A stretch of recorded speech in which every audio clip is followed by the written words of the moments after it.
Thanks, Megan. The vibe in the room is fantastic, as it is around the grand final that lies before us on the 360 agenda. Having again survived a narrow scrape, the Hawks go through the familiar preparations with a few more questions than in the past. The Sydney Swans are on active duty, dominating the Harbour City. Heavy premiership favourites and two great chances tonight. Plus all the build-up here in the room and a swag of the key contenders in what could be the greatest Brownlow medal count of all. Welcome inside the Palladium here at Crown. I'm Gerard Waitley, he's Mark Robinson. This rather special Monday night, it's footy from all angles. Hello, Robbo. Hello, Gerard. If you go to the right place at the right time around here, you can come up with one of these. There's 8 that have been struck, we know. There are 6 here in the room and there are 2 in Sydney, just to be sure. Did you steal one? Well, how did you get hold of a Brownlow medal? I found the right medal? person at the right time. I am being stalked by security just to the edge. Can I hold it for a second? Just for a moment. Can I put it on? Don't get me into trouble. Am I allowed to put it on? Don't get me into trouble. Bravo. That looks good, doesn't it? It's an exciting night. It is. I know we've been here for a couple of years now, Gerard, but it's like walking into a game of footy like a big final. There's a real buzz in the air. I don't want to scratch that. You take that. Get rid of it off me. But it is. Everyone at home. There's some rude people behind us talking while we're talking, but it's such a buzz. Yep. So the Brownlow, the Premiership Cup, we have 2 grand final tickets to give away throughout the week. Do we? We were thinking what to do with 2 a night or just 2 for the week? No, just 2 overall. So Adam Treloar is going to join us this week, and he, of course, was responsible for the cheekiest act of the year when he took up your challenge to bum tap Chris Judd. So that qualifies Adam, I think, to be the judge in these things. So what we're asking for is the cheekiest interaction with an AFL identity this week. Photo bombing the Brownlow medalist, buying Jonathan Brown a beer, something that you can provide evidence of to put before Adam. What about a good bum tap? Well, I wouldn't be encouraging bum tapping of strangers. No. That probably could go badly. Yeah, it could, you're right. But something cheeky in that category. And when we're judging that? Adam will judge that on Friday night. Righto. They might be the last 2 grand final tickets at that stage. We have got a special Friday night show this week. We do. It's going to be great. Don't forget to come. It's going to be good. Monday come on, hero, ask me, please, Monday hero. A Monday hero. I could have chosen that many, Gerard. I really could have chosen that many. I've gone with Big George. I'm going with Jared Roughhead. When the game in the first quarter, we got to quarter time, it was 3-9. I thought, God, what is going on here? And he ended up kicking 6 straight. And it was just a phenomenal performance. We're all talking about Buddy and what sort of impact Buddy's going to have, but Jordan Roughhead's at the top of his game. Now, I'm not saying he was the best player on the weekend. If I had my votes, I probably would have given it to Will Langford. Yep. I thought he was brilliant. But when the big forward takes the marks and he has to go back, I think he kicked 3 50-metre goals. Have a look at this. This is why he's All-Australian. Yep. Taken out of the centre, run through centre half 40, 6'5", 6'6". There's only one other player who can do that, and that's Lance Franklin. Yep. Oh, he was mighty. He was mighty, Roughhead. And by absolutely a certain measure, they were both best on ground Friday night, Saturday night. They were. Franklin and Roughhead. And how it sets up, they have lived their careers together. I spoke with Jared in the aftermath and asked him about it, and he said it just won't be right come Saturday. Yeah, I heard that. Franklin. Yep. It was a really nice encapsulation, just an honest moment. What about your hero? Look, I'm in the losing camp. Angus Monfries was my hero. Unbelievable. For all of what he put together, he is playing injured. He will require surgery, I'm sure, on a hip complaint. This was the moment that inspired Port Adelaide to put them back into the game. Nathan Buckley was with us and he immediately said that was Jonathan Brown all over again. No regard for his own safety. And this was when they most needed a lift. They went from 22 to 16 points down. It was a huge mark. Angus Monfries, and you've called him a lot, Jared, he's not a frightened player whatsoever. He's a very canny sort of footballer. He relies on footy smart. But with that mark with the flight of the ball, he elevated his courage levels Absolutely. to unbelievable. That's the moment levels. of his career so far. Yeah, it was. And kicking 4 goals in a preliminary final and leaving them that far short. Yeah, he was mighty. Players grow in finals, and he did. He summed up Port Adelaide. Yep. I wanted to write a Dear Port Adelaide letter today in the Herald Sun. I really did, but you got to push forward. I wanted to say thank you. Thank you, Port Adelaide. I'll tell you what, we'll get Travis Boak up here, and you say thank you to his face. Because we owe Port Adelaide a bit, I reckon. Oh, everyone We've shared does. it with them. Yeah, we have. Not me, all of us have, Yeah, all of us, that's what I mean. The football owes Port Adelaide a debt of gratitude. Yeah. And we'll get Travis Boak up here and you can say it directly to him. I will, thank you. Okay, let's get to the agenda with the 2 teams remaining. They came through really what were predicted preliminary finals, the Swans easily, and Hawthorn, well, we know over 4 years, they've become heart attack material in preliminary finals, and Port Adelaide pushed them right to the edge. Gunston mark play on goal, 28-point Hawthorn lead, biggest margin of the game. And that is going to make it really hard. Put it out of reach. Just in the last couple of minutes, is there much you can do in the box then, or is it just hoping for the best? Barrick. Go, boys, go quick. Take it on and try and kick one.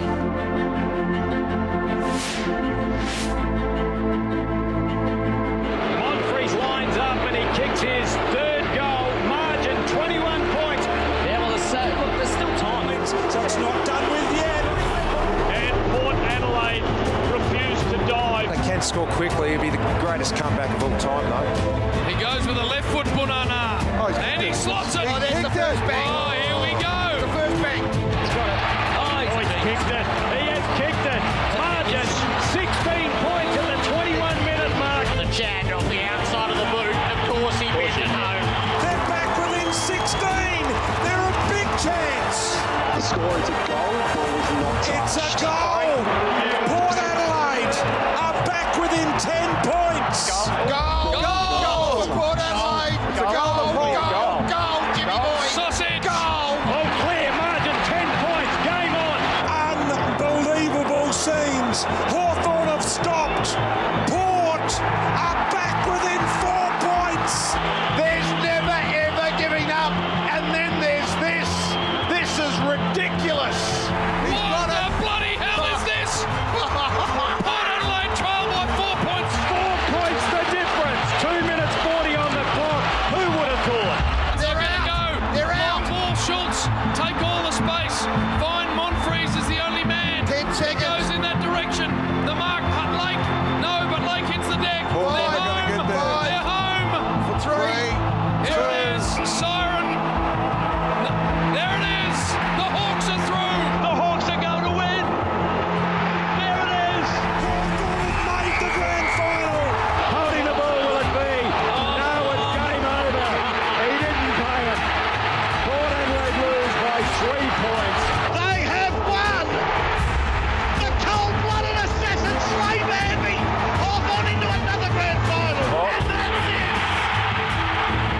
Hawthorn has seen off the power. Scary there towards the end. I was getting a little bit scared towards the end of the game. She's a tight one, guys, huh? I'll take him on, but finals at its best.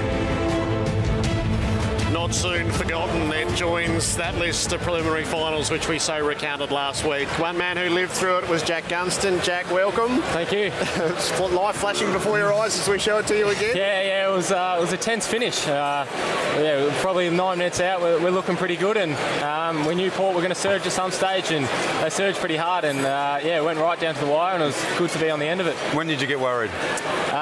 Probably when we was about 3 points up. I think Andrew Moore's set shot, I think. Yeah, it drifted across. It was going to be I knew that was going to be a tough shot, but if you put that through, we were going from trying to save the game to try and win the game. What about when Gus Monfries kicked the 4th in a row and got you to 3 points? There was about 2:30, 2:40 left. What was going around? Seriously, what was the feeling? Yeah, well, it was more trying to stay composed. I think myself and Jared Ruffhead were in the back line at the time, so we had about 9 players in the back line, just trying to save the game, and it was all about remaining composed. We've been here before, we've had some tight prelims before, so they're tough games to win, and it was just good to be on the end of it. When does it change from trying to win the game and then putting you and Roughhead behind? Was it after that goal? Was it after the previous goal? I think it might have been, Robbie Gray. Yeah, I think maybe when they got 2 goals in a row, I think that's when I went behind the ball. And your decision? No, I came from the bench, so we chucked behind the ball, and then I think after another goal we put Roughhead behind. So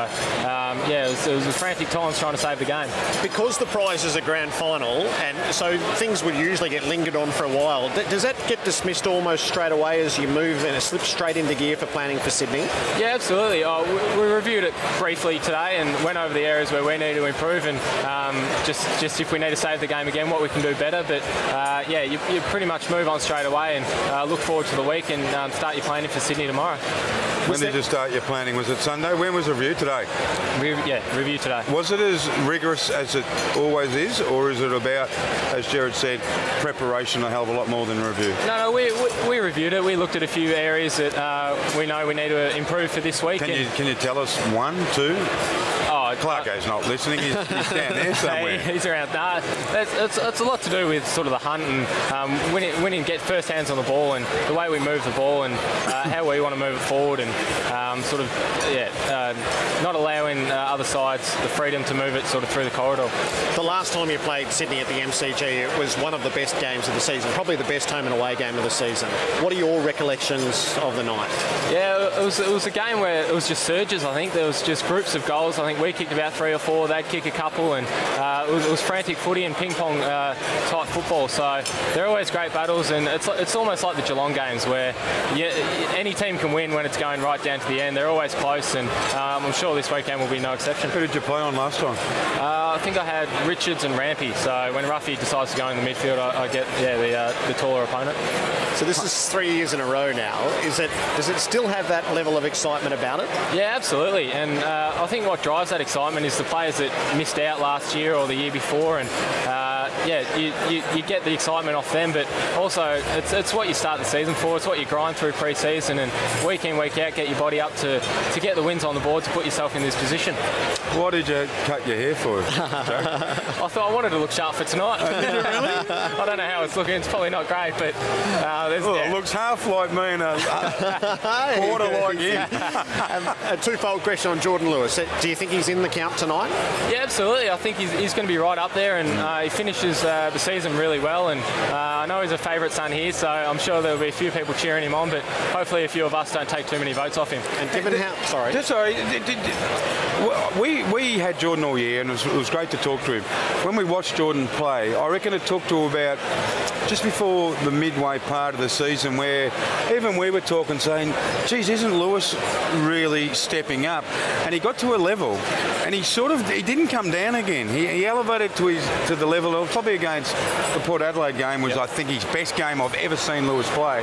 And then he maintained it all the way through, which, if the umpires recognised him early, I think he can poll a hell of a lot of votes. Absolutely. He's a bit of a hothead out there, so sometimes he can say a few too many things, and the umpires might not give him too many votes. But does he talk to you? Does he abuse you or abuse the umpires? He abuses everyone. Everyone in his path.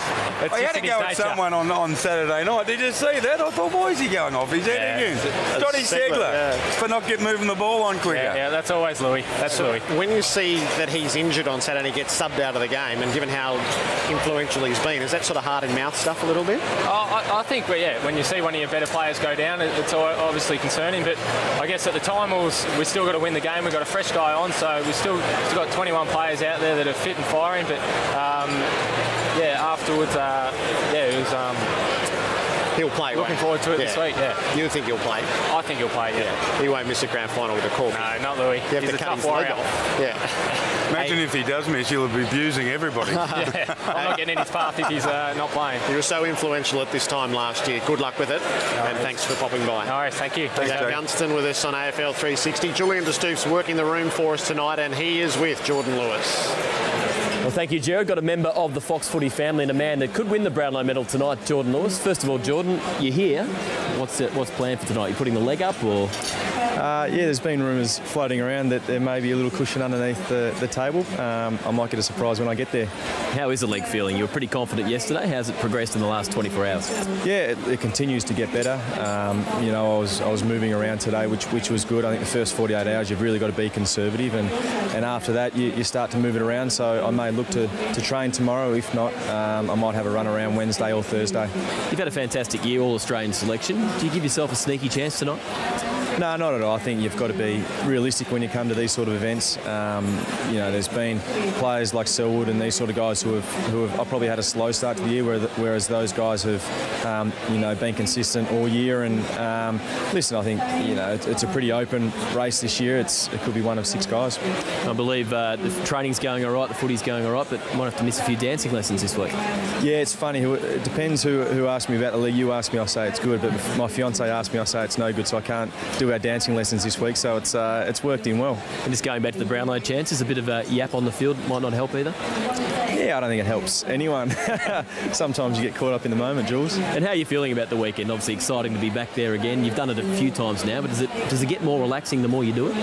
I don't think it's more relaxing. I think what you've got to tell yourself is you've got to enjoy the experience. I think you can get some players get a little bit overawed by it, but you've got to understand it's part of grand final week, and you'd rather be doing what we're doing rather than sitting down and watching. It's a great week. You know, training on Thursday would have 10,000 people there, and obviously the grand final parade there's thousands there as well. So yeah, you've got to consistently remind yourself it's grand final week, because it does inside the four walls of the Hawthorn Football Club feel like a normal week. Jordan, on behalf of everyone at Fox Footy, good luck tonight and particularly on Saturday. No worries. Thank you. Back to you, boys. So a sneak peek of what we'll get tomorrow night. We'll ask Jordan about being injured in grand final week and the dedication that it will take to get through. On this, yep. Just on that, sorry to interrupt you. Did you hear him already speak that he was up all night? Yep. He was in the water at St Kilda straight after he left the roofs, and was up every 2 hours icing his leg. How long does that go on for? You know, is it 2 days, a day and a half? It's phenomenal. Yep. Dedication. It'll be as long as it takes to get through this week, won't it? Oh, we can't wait to have him on tomorrow night. Okay, the Sydney side of things. Lance Franklin is such a huge part of this event. The storyline, the key character. In Sydney, where there are 4 Sydney NRL teams remaining in the preliminary finals, this is the front page of the Telegraph today. So the reach of Buddy is just immense at the moment in the Harbour City and right around the football world. John Longmire was asked about Franklin's participation in the game and what it all means. It's terrific for the club. It's fantastic for the footy club to be able to have a real presence in the Sydney market. We know it's probably the most competitive market in the world, so it's a tough market. It's a competitive sporting market, but it's not about who's on the front page of the paper this week. It's about how we go on Saturday, and as a coach, that's what I'm concerned about. I'm sure there's a few others in the club think that was terrific, which it was, but I'm making sure that we get our preparation right this week. So let's head to the SCG, where the Brownlow function for the Swans has been held, and in fact right onto the surface, and Luke Parker is with us. Luke, welcome to AFL 360. Thanks for having me, boys. So Franklin's presence right around Sydney at the moment, it sounds like it's immense, Luke. Yeah, the presence around Sydney is unbelievable. I think we got an open training session tomorrow, and we'll have a couple thousand there, and it's just a really exciting week to be involved in. I'm pretty happy that I'm in Sydney tonight and not down in Melbourne, so the boys are looking forward to it. Do you feel like you're in the groove of grand final week already? No, I don't know. It hasn't really hit me too much, but I think the main thing is that we just prepare as we usually do each week, and go out and train well and recover well. So we try not to focus on the whole big hype of things. Obviously, it's a great week to be a part of, and you got to enjoy all that and enjoy the parade down in Melbourne. So we'll be doing that, but the main thing is we got 120 minutes of football on our minds, and we'll hopefully get the job done. Was it the perfect preparation Friday night's game, Luke? I think it was. I think it helped. Definitely having the week off to help your body just feel that little bit better, and you can go for the full 4 quarters. Yeah, I think we probably just prepared well that week and trained pretty well, and the main thing was we knew it was always going to be a really tough match. I think the North boys have been playing some really good football, and the main thing was we had to come out right from the start and take it to them, and we had to for the full 4 quarters, or we knew how they came back last week, and they'd been playing outstanding, so we knew it was going to take a while to crack them. Is it odd doing a red carpet in front of no people? Yeah, exactly. It was a bit awkward. I think I've never done one before, so I had a few cameramen shouting at me, but there was no crowd to cheer us on, so it was a bit awkward. But yeah, hopefully the photos turned up right. Who would you give the Wag of Sydney to? Who gets that award tonight? I don't know. I think we've got a pretty good group up here. I think if you look at the table, all 5 of them look absolutely stunning. So I don't know. They've all got their different styles, but they're all beautiful girls. So yeah, I think the boys are pretty happy up here, and hopefully the table's looking pretty good. You might as well be talking about your midfield. You've got different sizes, you've got different qualities. You all add a different dimension. Yeah, exactly. I think everyone just fits together well. So yeah, it's good.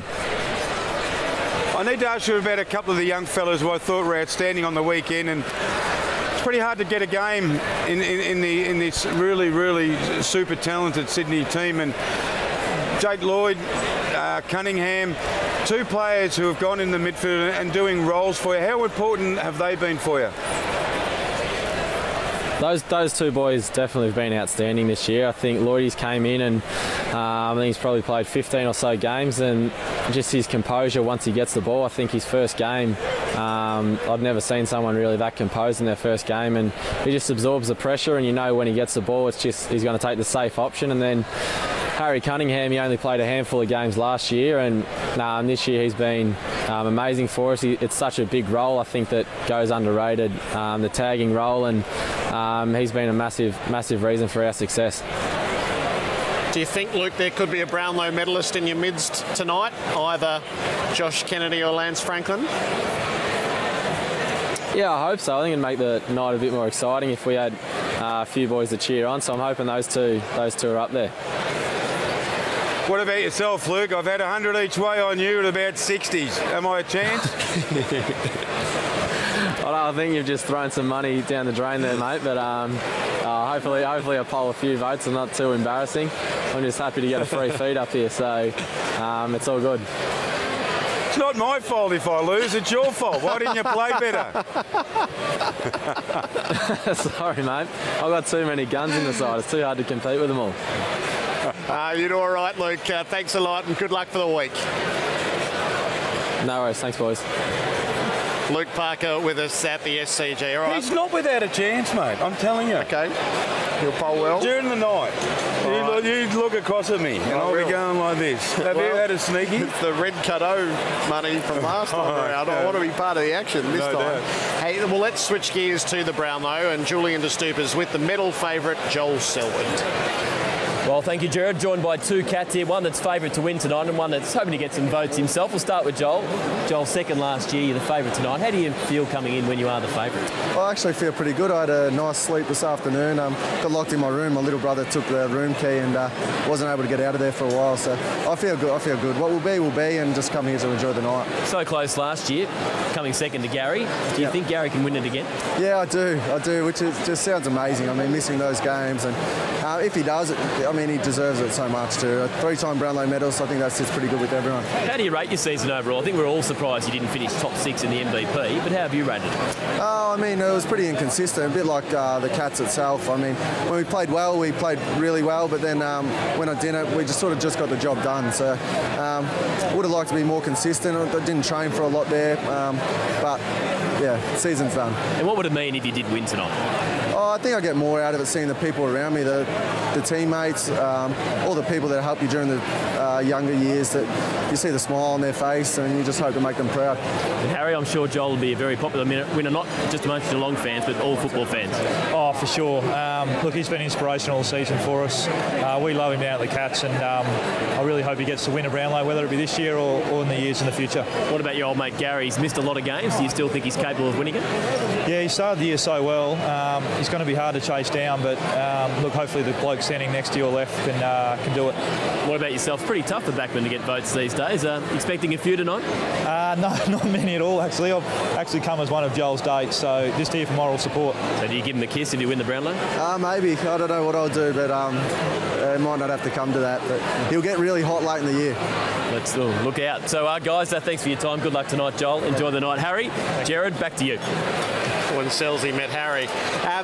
Okay, how open is this?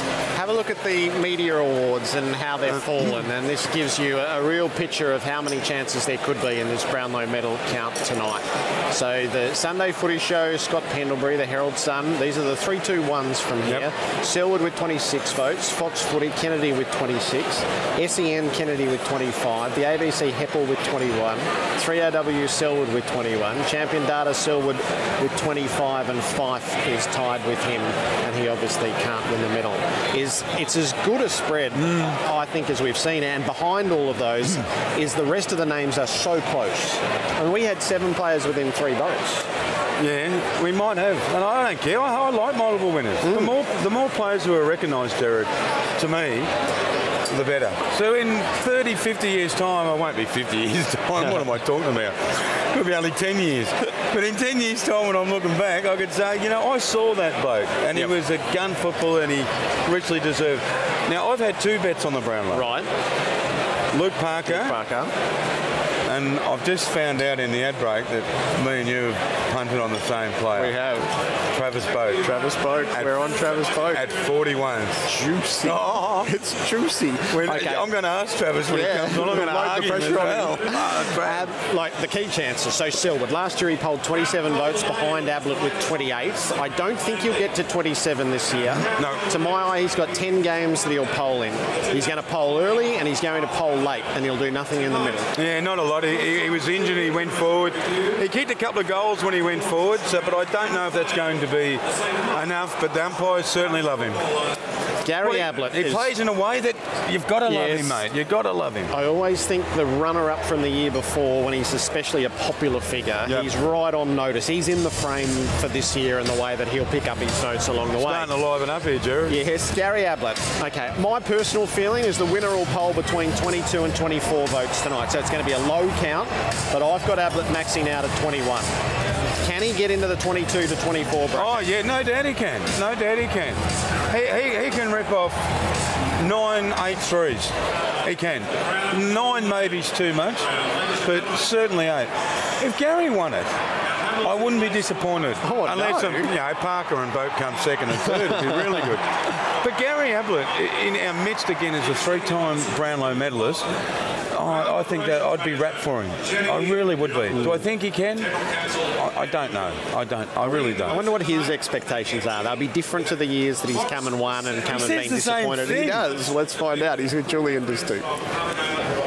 Well, thank you, Jared. Got last year's winner and a man a lot of people still think can win, even though he missed the last 7 games of the season. Gary, do you still give yourself a chance this year? Look, it's hard to say. I think there's so many guys that have consistent seasons. I think there's probably 7 or 8 guys that could potentially get up tonight. So I guess you just come along, with no expectations. If it happens, it's a bonus. If it doesn't, then there'll be a worthy winner standing up there at the end of the night. The football you were playing in the first 15 rounds, is that as good as you've played? Look, I think it's hard to compare seasons. I know I had a really good pre-season coming in. I didn't have any injuries, so I got 95% of pre-season done, and that always helps. But obviously disappointed to go down to the last 7 rounds, and hard sitting on the sidelines and watching the boys. But that's footy. Injuries is part of the game, and just come along tonight to enjoy it. And as I said before, if I walk away with it, it's a bonus. If I don't, then there'll be a worthy winner standing up there. Now, if you don't win, I've got a feeling who I think you would like to win. It might be your former teammate. Without a doubt. Joel's not just a great footy player, but he's a really great person as well. And I think he's had a really consistent career, and he's been unlucky not to have won one. So for him, to be standing up there with a medal around his neck, there wouldn't be any more worthy winner than him. And a bit of progress on the shoulder? Yeah, I'm about 10 weeks post-op now. It's taking its time, but I'm just trying to get the strength back in it and get the range back. And the surgeon's pretty confident I won't miss any of the running in pre-season. It's just a matter of building that strength back up so I can start contact work again. What about Guy McKenna? From the outside, he looks like a man that's struggling to hold on to his job. What do you expect to happen there? Look, obviously we're having a review at the moment, and I'm actually going to catch up with the board next week. But I think Bluey's done a fantastic job. I really do, developing the boys and just the work he's done around the club. I think he's a great coach, and I'd be very surprised if he wasn't there next year. Do you think he's the man that can take you to the next level? I think so, without a doubt. As I said, I think he's a fantastic coach. I think he's done a great job, and I couldn't see any reason why he wouldn't be there next year. Gary, once again, thanks for your time. We'd all love to see you win again tonight. Good luck. No problem. Thank you. And very worthy triple Brownlow medalist Gary Ablett if he gets up tonight. But for now, boys, back to you. Okay. Powerful on Guy McKenna. What did you think? Well, if you say I'd be very surprised if he wasn't the coach. He's the most important player. That's a strong line. Hey, the third favourite, and we're out of step here. There's a Port Adelaide player who's going to poll a lot of votes because of the way they played and how many games they won. Most people expect it to be Robbie Gray, the man who won the Coach's Award. It'll be interesting. I'll be interested to see how he polls early. I'm sure he'll poll late. When does he roar to attention? He sort of roared all season, but not ferociously roaring, saying, look at me, look at me. Because Port Adelaide have had so many good players early. When they're around 14, they're on top of the ladder. Why they made the prelim is they got such a spread of talent. Now, Robbie Gray was picking up 19 to 24 possessions and kicking 2 goals and being really, really good. But there was other players doing a lot more. It's just, if they can pick up those 1s and 2s early, and then everyone starts saying, everyone, look at Robbie Gray, and the umpire starts going 3 and 3 and 3. We could have a guy just storming home. That's the scenario in which he can win. I absolutely agree with that. All right, so the odds makers here, sportsbet.com.au. Matty Campbell is our man. Matty, bring us up to speed on all matters Brownlow. Yes, thanks very much, Jared. Well, the favourite for the Brownlow, as we know, is Joel Selwood. He's one of 2 players that have been backed, and he's going to be very hard to beat. Outside of him, Gary Ablett's drifted a little bit. He's now out to $4.50 from $4. Robbie Gray holding firm at $6.50. The one that backed with the favourite has been Kennedy from the Swans. He's got it to $9. Now he's into $7 since we've been here at Crown. So he's probably the best back this afternoon. Then there's a bit of a gap. You've got Lewis. You've also got Dyson Heppel holding firm at $14. And then you're out to Buddy Franklin as well at a little bit longer odds. Outside of that, the last 10 rounds are going to be very important because we know Gary Ablett will be out, but he's away from that. So it's a really good field. And you've got Jordan Lewis, the favourite, at $3.50 there. You've also got Nat Fyfe at $4. Also in that group, you've got Stephen Hill as well. So I mean, that's a group that should be very competitive right through. And also the left footers. Outside of that, we've got Hanbury at $2.50. Outside of him is Stephen Hill at $3.50. You've got $5. Just rough heads there at $5 and some real value. Nick Malcheski at $17. And so that's an interesting one as well. So a bit of a value. And then you've got, whether there'll be, sorry, I've just, my monitor's gone down here. So a tie, whether there'll be a tie for it, and it's $2.85 for the tie and $1.40 for just one winner. And, well, there you have it. The grand final odds as well. Sydney at $1.62 now have been really well backed, and $2.35 for Hawthorn. And remember, please gamble responsibly, and I'll get it right next time. Good man, Matty. From memory, that's bloody good work from memory. We could watch them flashing up on the screen. Righto, let's bring in the coaches, shall we? So much to discuss. The Brownlow, the grand final, and also matters at each of their clubs. Mark Thompson and Paul Roos about to join us.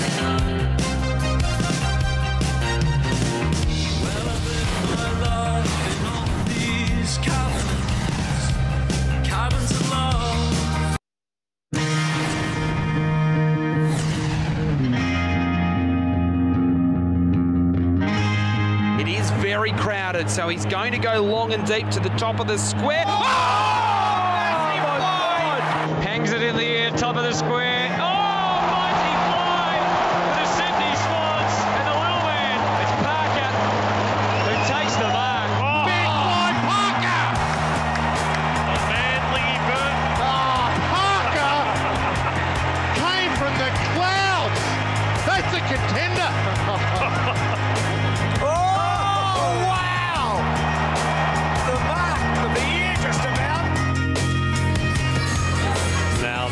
a moment from Luke Parker. We are just over half an hour away from the Brownlow medal count of 2014 inside the Palladium room here. Our coaches are with us. Paul Roos, welcome. Good evening, boys. Hello, Roosy. Mark Thompson, both looking dapper. Very nice. Not bad. What year was the closest that you think you came to? You come second or third? Second, yeah. What year was that? 86. Who won it? Dipper and Greg Williams tied. Those two dirty players tied, and you one of the fairest players ever to play. I still remember because not that it matters, but I was voted best on ground by the Herald Sun and all that. So they kept the game till last. So all the cameras came across. 1, 2, 3, and they were gone in the minute. They were just gone. They just left me. That was it. See you later. Did you get any votes? None. No. The loneliest man in the room. What about you? Did you? Not even close, Robbo. No, did you have a year when you thought, geez, I did okay? I think I got 11 in my best year. I can't remember what year it was. I wasn't a vote getter. They never gave it back, man. Only when you The interesting thing, though, is we did it today as coaches, just looking at the votes, how much more players get votes these days, and it's a narrower field. I think there was guys, 17 won at the year in 86. Yep. There's other years where 18, 20. Diesel got an 18, and then, Diesel got an 18. Now it's up around 30. Now it's up around the 30. I think Swanee got 34. So it's amazing. Why is that, you think? There's my theory, and this is nothing against the umpires, but we talked about a bomber backstage. I just think there's so much information now about football. The umpires can't help but know who the really good teams, like players, are in each team. And I think they get the stats after the game also. So I just think the field of players that get voted for is so much narrower now that they know. And you almost have to have that one good year prior to winning or getting close to next year. So, look, it's just human nature, isn't it? Okay, so if the does that mean Selwood wins? I reckon from that reason, he's a big... And Heppel, you said Heppel had voted a bit last year as well? Yeah, he voted last year. Yep. So if they're becoming more educated, which everyone is in football, does that mean that you guys as coaches will be able to get across the importance of defenders and bringing back maybe voting for defenders and saying, he kept him to no goals. Kept Franklin to 1 goal. He's our best player by a long, long way. That's the way I give my votes for the Coaches Award. Coaches Award, yeah. If someone's tagged one of our best and done a fantastic job, or one of ours is tagged, or defenders really stood up where not lots of possessions, but really importance in the game and the result of it, then I think the Brownlow's always going to be the most prestigious. But you'd hope that the Players Association Award and the Coaches Association Award is voted by both match committees. So it's a pretty good award. We don't necessarily know exactly what the other team's doing, but Bomber's right. If you do get someone that blankets a player, they're right up there in the Coaches Association Award. Do you think Heppel's got a good chance tonight? I do, yes. Yeah, I think he's a vote getter, and I think he's going to stand out when you watch Essendon games for umpires. Not just his hair, not just that he's blonde. He gets it in traffic. And he's tanned. And he's tanned. He's a good player. Second half of the season. Look, we've agreed this is not the right time or the right place, really, for an in-depth discussion. So just one question each on the Essendon scenario, Bomber. What happened on Friday, Bomber? Where do you think that's leave the players now? The problem with that, I made that question up today, and this afternoon, the Players Association came out and said there is no deals. Essendon players are not taking deals. Are you happy to hear that? Well, I'm happy to support whatever they want. To me, it's not about anybody else except for the players. So I think they've been hanging around long enough, Robbo, waiting for and being polite and being fair and reasonable. And I think it's time for them just to get a bit selfish and just get on with it and do what they want to do. Does that include the players outside of Essendon?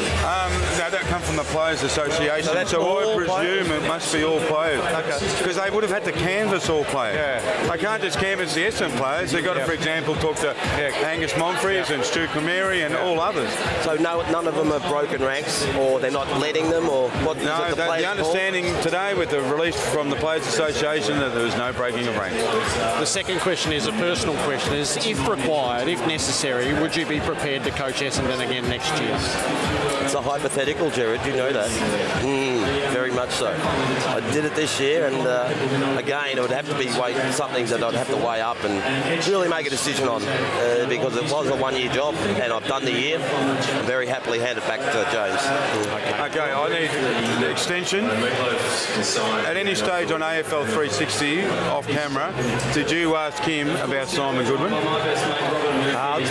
Last week, I think, for the first time. Yes. And what did you ask? What sort of question would you ask?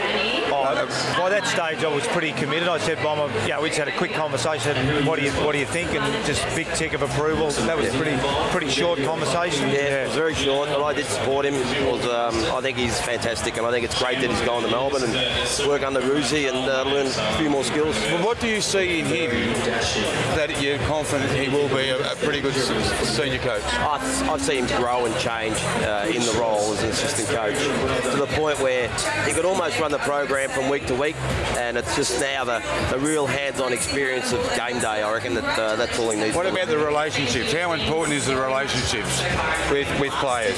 Is that something you are born with and you've got? Because he was captain of the Crows, it's got to help. Yeah. So when you met him, did you think, this guy is a really good relationship, he's a really good speaker, really good communicator? No doubt. I think that's one of the biggest things. Comes through, doesn't it? Yeah, it comes through. Yeah. And look, big tick for Bomber. I think working under Bomber this year has been fantastic for him. In what? Releasing, dealing with pressure? Well, I don't want to go on a private conversation between Simon and myself, but I'm just saying I think the way Bomber operated this year has been different to what he's seen before. So he's building up his resume under Craigie. I think Blighty as a player, Hurdy, and then Bomber. I think the fact that he worked under Bomber this year had a significant impact on him. Yeah, I let him have a fair bit of rain. And he's looking for it. He's got an appetite for it. It's fantastic. Was the sacking of Brenton Sanderson, regardless of the specifics, too callous? Was it just too harsh? I'm glad Goody chose the right job. It would have been seen as foul play, I reckon, if he had taken that job and Sando got the sack blindsided, because that's what happened. So I'm glad that Goody just held his ground and just stuck with the plan, went to Melbourne. And I think that the decision to terminate Sando was stiff, and I think it's been generally acknowledged. It's 3 years too short a sample, Paul. Preliminary final, winning record, on the edge of the finals again. Is 3 years just too soon to be sawn off? Look, I always find it hard to comment on other clubs because you're not inside, but probably the message has been a little bit inconsistent about performance, because had Richmond got beaten by Sydney, which we all thought they probably would, Adelaide were in the final. So would he have got the sack then? Yeah, would he have got the sack then? So, I mean, we don't really know. It is hard to comment on other footy clubs, but he's had the highest winning percentage of any Adelaide coach from memory, reading it. Probably the worst thing in hindsight, and he'd never say it at the time, is playing the preliminary final in your first year. Yeah. It puts so much pressure on you as a coach. Because it's a harsh world. Everyone says, well, it wasn't really your team, and they're judged really harshly, coaches. If you win, they go, well, they had Neil Craig, they just wanted to break out of the shackles, and you didn't really do it. They were happy. Yeah, you guys don't get a lot of luck, and my personal opinion, it may be wrong, Guy McKenna finds himself in a situation where he goes in for an end-of-season board meeting and they tell him, we're having a review. Now, it took you 8 years. How long did it take you to get really going at Geelong? Our fourth year, I think we played. Our fifth year, we played Sydney in that game where the Nick Davis goal. Remember that one? Yeah, I forgot. I remember about that. Yeah, that was the fifth year. But you weren't even a start-up club. I mean, this club's starting from zero, and now I just think we're running out of patience. The thing that hit me, Robbo, with Brenton, and when yet to see what happens with Louis, hopefully he keeps the job. But the thing that strikes me, you're not talking about two bottom clubs. We're talking about two clubs that have just missed out on the 8. We've got an 18-team competition now. I don't care how good the coaches are. One's going to finish on the bottom of the ladder.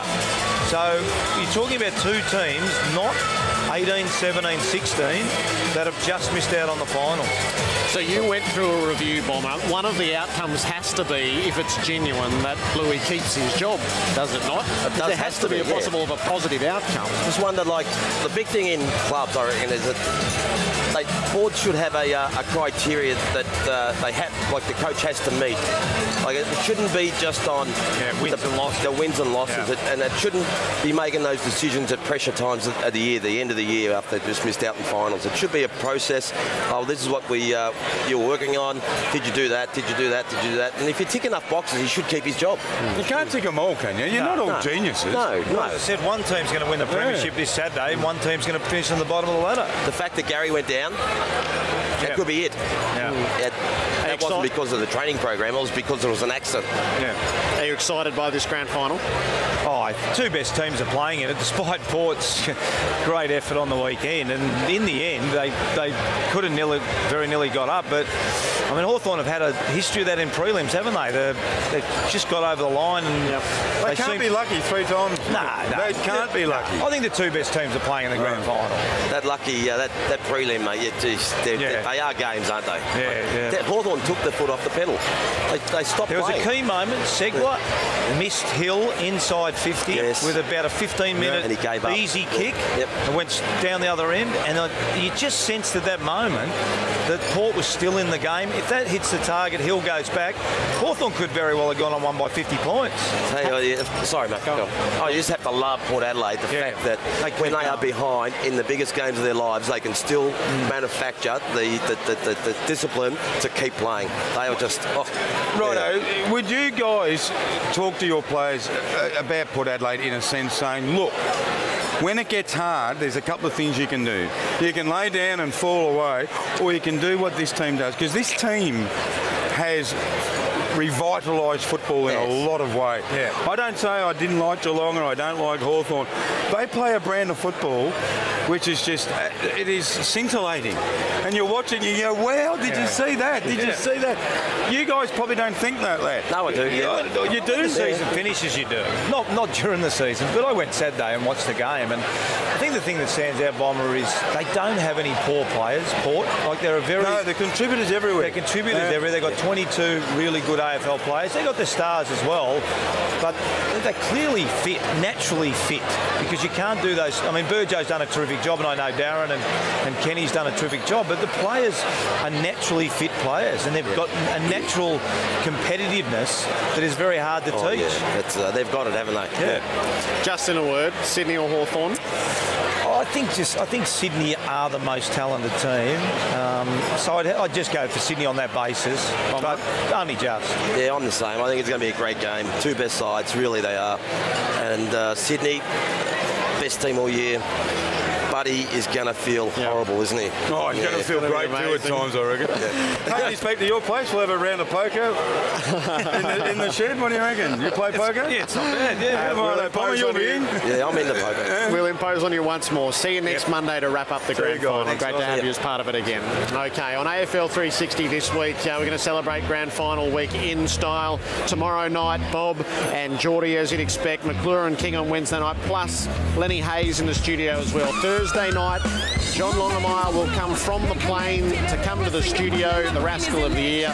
Friday night, Michael Voss, Maxi, Adam Treloar to give away the grand final tickets. It's going to be huge.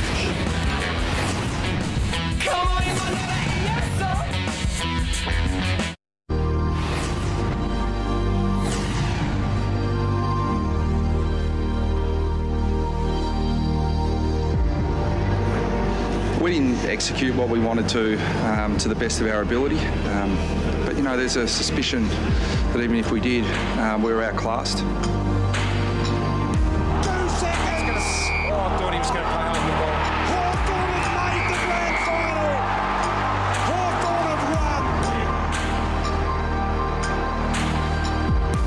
won. You just got to say that they're an incredibly brave group, the way they just keep going. I mean, they had every right to roll over. They've had an amazing September, but we've got to get better. We don't want to lose. We want to play next week, and we're not, and that's the hard part. The pain of the prelim can be a rite of passage in football. Tonight, the Brownlow medal 21 minutes away from the start of the counts and what it shapes as a particularly open affair. We think that this man has a role to play. He doesn't. Travis Boak is the Port Adelaide skipper. Travis, welcome. Thanks for having me, guys. I'm just here to support Robbie tonight. No, you're here to support our bets, mate. 41s we got you. I can't do much now, though. I'm either going on holiday to Rosebud or I'm going to Vegas. Yeah. I'll see how we go. Obviously, Saturday night was rugged. Have you made peace with it yet? Oh, look, it still hurts. It does. And, we spoke about it after the game, the feeling, we got that feeling straight after the game, and that has to burn for the next pre-season for us to go harder again and further again. And it's still shattering, I think. Watching the game next week will still hurt, and knowing how close we were. That issue of being so close, how long did it take you to realise how close you got to it? I mean, you were seconds away from kicking the goal to get into the grand final. Yeah, I think it hit in straight after the game. You look up at the scoreboard, and I think we had 29 scoring shots to 22, and we certainly had our chances. And in the end, it was under a goal, and it does hurt. And for us coming back from, I think 3 years ago, we were a pretty poor side. I'm so proud of the amount of work the guys have put in and got out, but we certainly want to go to another level, and we've got that taste of successful footy, and we want to go to another level again. Does gallantry and brave, do these words sit comfortably with you? Do you accept that and say, oh yeah, we were pretty good, we'll take the pats on the back?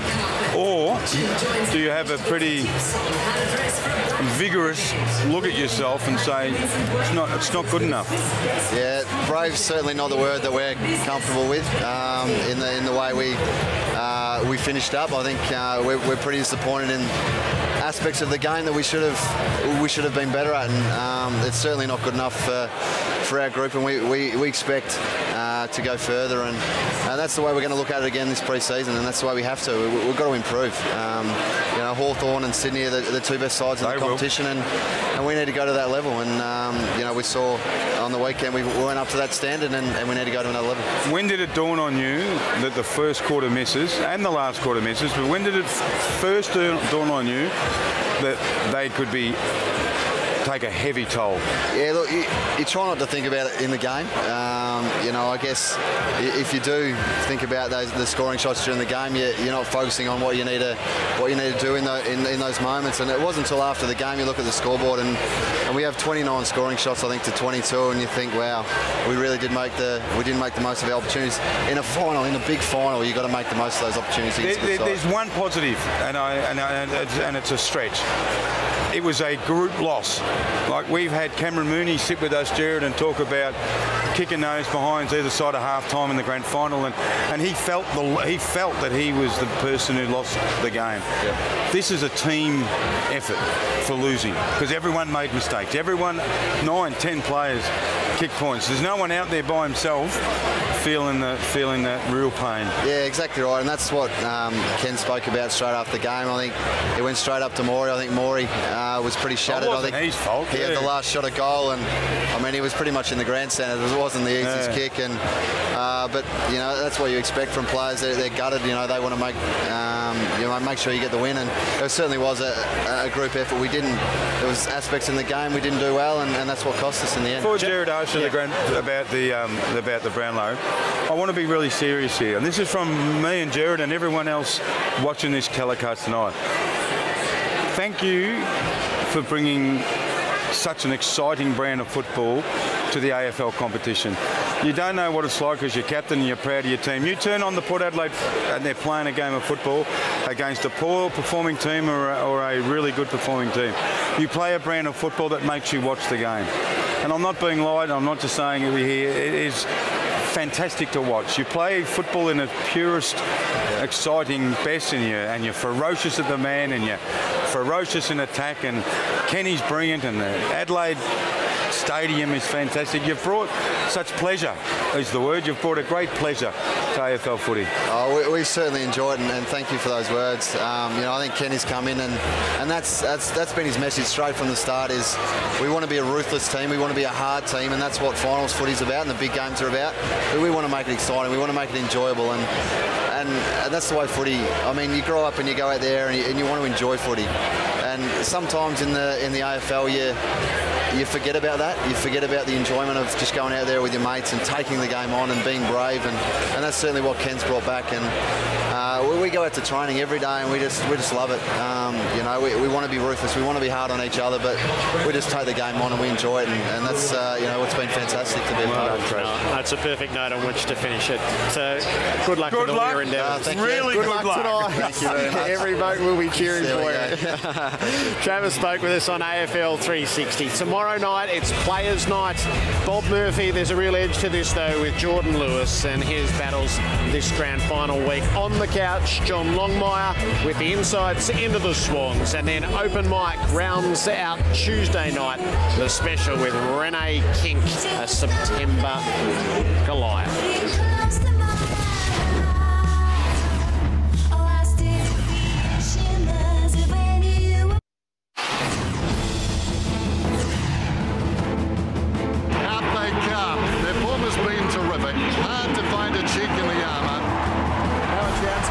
Wheels around 40 metres out. How will it bounce? Through for a goal. Nothing off the ground. That'll be a goal. That'll be a goal from Ruff. Oh, wow. The mark of the year just about. Pollock from 55 metres. It's right there. It's there.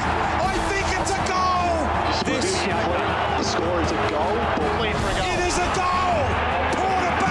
Hawthorn have stopped. Port are back within 4 points. They're in a golden era, aren't they? In his 350th to his 4th grand final. 5 seconds to go. 5 seconds. 2 seconds. I thought he was going to play holding the ball. Hawthorn has made the grand final.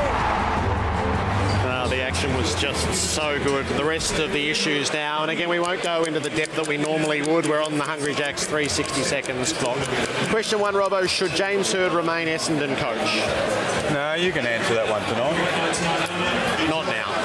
Not after such a devastating ruling in federal court on Friday, which unstitches a lot of the narrative of the past 12 to 18 months. Now's the right time to do the dignified thing and walk away. So very quickly, so if Hird goes, should Paul Little and the board who challenged complete sweep out of Essendon? Yes, certainly Paul Little and James Hird, yes. Should Essendon appeal the verdict? Absolutely not. And if they do appeal, then the people who have the best interests of Essendon at heart need to go in and take control of the club. That has to stop. Now, it's too costly. It's too costly. Which club should Paddy Ryder choose? More money, GWS. More if sun. you were him, which one would you choose? Brisbane. Not Port? I would not Port. Yeah, I don't know. I'm not in that. What would you choose? I'm just asking you to choose. I don't know. I think Brisbane are on the way up. Port would be exciting, no doubt. Could Guy McKenna survive the review? If it's a genuine review, yes, because that has to be one of the outcomes of a genuine review. If it's just a review either to justify a decision that's already been made or to buy time to find the next coach, then he won't. Very, very messy. But if it's a real review of the presentation that he made with the board to cross-check whether what he said is right and what the progress is, then I think he could survive without saying that he will. What happens next at Adelaide? Oh, who knows? Mark Rashudo will decide that. Rue's got his heart in the club. Clearly he had a major influence on the demise of Brenton Sanderson. He rang Simon Goodwin on the Tuesday night. That didn't go down that well. They've got an open book. They now have got time to search long and hard for the best candidate. Do they need an experienced coach or an assistant coach? I don't know anymore because the whole landscape's changed so much in like a half a decade. We're experienced, we're going untried. I don't know. I don't know a lot tonight. Did the score review system pay its way? You got 10 seconds. I might have been a mild critic of the score review system. It paid its way in this moment. Put the cameras in the right place, give yourself the best chance, and at the key moment of the pivotal game in the season thus far, it stood up. Green lights. My idea all along is give yourself the best possible chance, and on Saturday night, with the best possible chance, we got the right outcome. Is Luke Parker embarrassing the All-Australian selectors? He embarrassed them before he went out on the weekend. Luke Parker should have been in that team. There's no doubt. On the weekend, he was just fantastic. When Ruzzi sat down tonight, I said to him before we were mic'd up, I said, Luke Parker. And he goes, mate, he's a mighty, mighty player. He's just one of the best midfielders. I think he should have been in the All-A. No doubt. If the Swans win the flag, Jared, will it revolutionise trading? I think it will, and I hope it does. You know my view. Be bold. See what you want, go and get what you want, and change your fortunes along the way. And I think if the Swans win, that'll be a lesson which reverberates around a lot of clubs. Tomorrow night, Players' Night, has a real relevance to it. Jordan Lewis with us to talk about what's happened since Saturday night and on the way to the grand final. And we'll get Bob to review the Brownlow medal. I think he's just down behind us somewhere.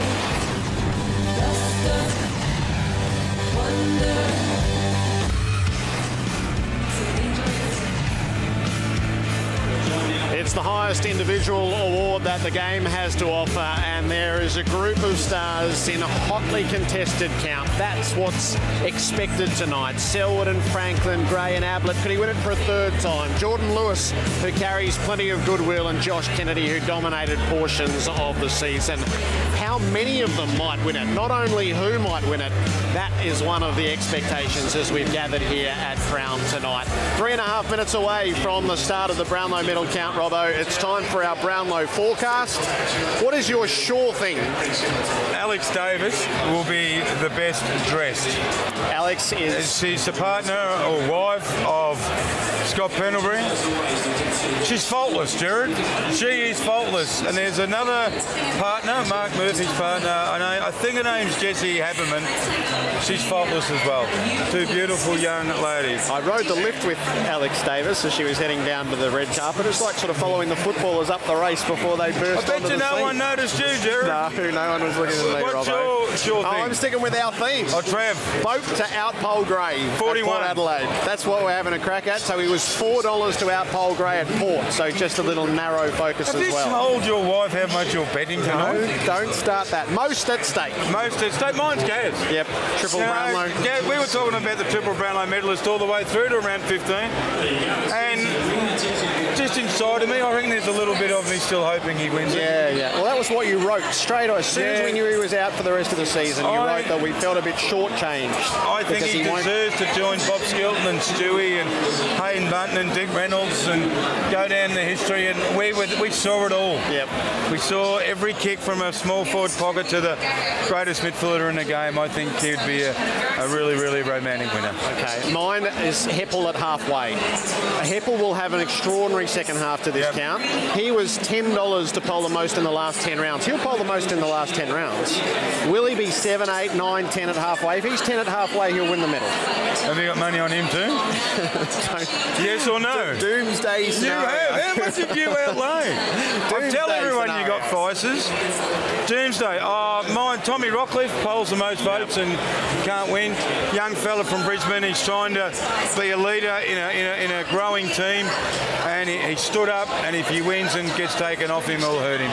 I'm Nat Fyfe to poll the most votes because he would be in the Chris Grant category, universally admired, but ineligible for this medal. And he's had such a good year as the MVP. He might rack up the votes, and nobody wants that. No. You don't want that to be part of his history, and you don't want the awkwardness of the night when the medal gets awarded.